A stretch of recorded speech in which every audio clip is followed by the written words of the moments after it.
Good afternoon. My name is Terrell Henry. This will be oral template number 6. Chapter name: Environmental Impacts of Fossil Fuels. And for the first section today, we will be starting off with what is pollution.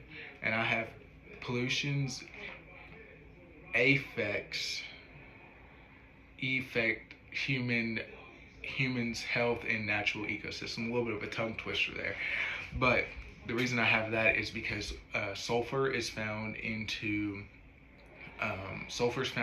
oil, and sulfur is found into coal. So just to I'll get into a little bit about how little of the amount of sulfur has to get into the human body for the human body to be affected. But the reason I felt like this was so important is because pollution, it kind of starts with fossil fuels, and the pollution in like the air or such is what I mean. It starts with fossil fuels, and the reason I included those two fossil fuels is simply because oil and coal, I feel like, are the two most used fossil fuels. They're definitely, if not the most two, they're definitely up there. I feel like oil and coal is two fossil fuels that you see pretty much everywhere you go. You will see something with coal, you'll see something with oil. So those two mean the most two things that you see the most, and knowing how little of the amount of sulfur has to get into the human body to affect it, it's I feel like that's why I can say that pollution has a negative impact on human health.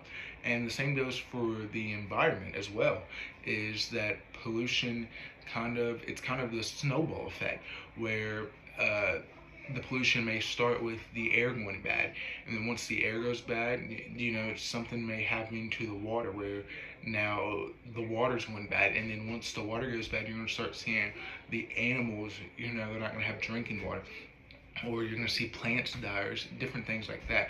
So like, it's just going to continue to just go downhill, is what I'm trying to say by saying that it's going to be the snowball effect. So I think it's very clear that since coal and oil are two fossil fuels that we see all the time, those two having sulfur in them is definitely going to have a negative impact on human health as well as the ecosystem. And for my next section, I'm going to go to I'm going to go right now and go to air pollution, particulates, and sulfur compounds. And both particulates and sulfur compounds both have an effect on human health. And like I was saying before, as it takes tenth of a millimeter of sulfur, and a tenth millimeter of sulfur can get deep into the human lungs. So that is just, think of something as little as your fingernail. That amount can go so deep into your lungs, and you're gonna have an effect. It's gonna have an effect on you. So just think about if you actually had something, just a finger width amount of getting to your lungs, and the amount of impact that's going to have on your lungs, as something as little as a tenth millimeter can get deep into your lungs, and you're gonna see the effect it has on human health, and it's always going to be negative. For my next section, I'm going to go to air pollution, photochemical smog, heavy metal, and radiation.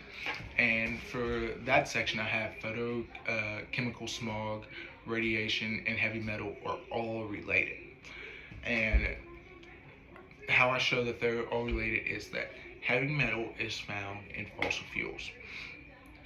Photochemical smog is a result of combustion from burning fossil fuels. So technically, photochemical smog is a result of heavy metal, because heavy metals found in fossil fuels, and photochemical smog is caused by combustion in is caused by combustion in fossil fuels.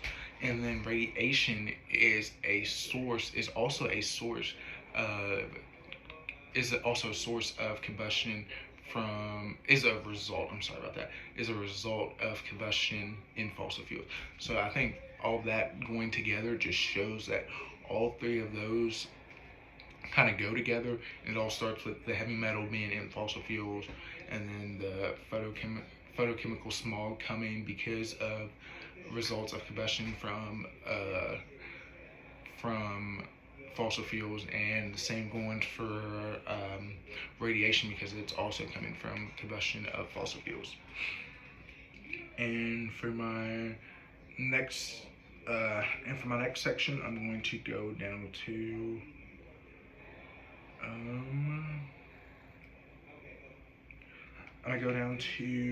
other environmental impacts of fossil fuels: coal, oil, and natural gas extraction.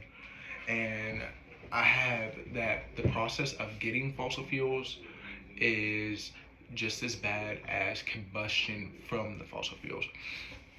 And the reason I put that is because the old-fashioned mining of fossil fuels is just as bad as it is today, and it has just as bad of an effect on the ecosystems. What I'm trying to say, the ecosystem of wherever this is. So, for example, drilling into the ground and taking taking like different parts of the earth is just going to hurt the earth. But that's old school mining, and we kind of switched it up a little bit and brought in a new type of drilling method to get these fossil fuels, which I'll get into a little bit later.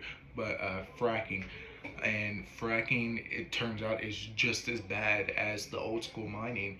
And some people are really against fracking, as, like I said, we'll get more into with the next section. But I think it just shows that drilling whatever it is, getting the fossil fuels is just as bad to the environment as whenever we burn them off. And for my next section, I'm actually going to go back into what I was talking about with the fracking. So, section Science Meets Policy, Fracking Bans. And for that, I have for the main point, I have fracking is often looked as good, but in a way it's harmful. And for that, I have that 3 countries have actually banned fracking. So if fracking is so good, I don't understand why 3 countries would ban it. But also, fracking, in a video we watched, fracking has shown that the amount of water fracking is used, we are just wasting so much water by just fracking. And we've seen that fracking certain wells now, the wells are no longer water, they're now natural gas. So I think fracking has a more negative impact than it does positive impact, even though we do get fossil fuels more faster, and we are able to drill around more different things. But in the end, I think it's just not worth it. And for our next section, we're going to go to Science Meets Policy, the Clean Air Act. And for that main point, I have that the United States has as clean air now as they ever had before. And for that point, I have that the Clean Air Act was put in effect in 1963, just to make sure that we handle our pollution and watch what we're putting into the environment, to make sure that we have clean air, and our air is actually as good now as it was in, I believe it was in the 1970s was the reference in the book. Okay, and go up to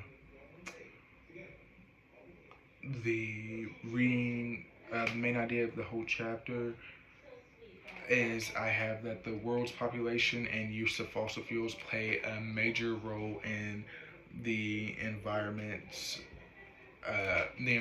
stage. So what I mean by that is the amount of pollution we're putting out, the amount of fossil fuels we're using, all goes into how our environmental stage will be. So if we're treating the world good, if we're keeping the pollution down, where we're trying our best not to use fossil fuels, understanding we will have to use some, but trying our best to limit the use of fossil fuels, then our environmental stage will be great.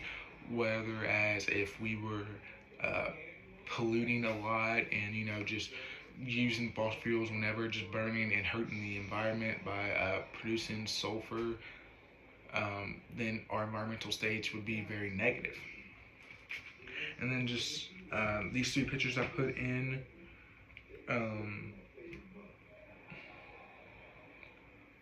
I have the gas picture where it shows how the tube on the gas prevents photochemical smog. And then the other picture I have on here is that I believe it's the amount, it's very blurry on here, the amount of carbon dioxide used. I believe carbon is the big blue section. Probably looks a little bad on here. You probably see a little bit better. And then that's pretty much it.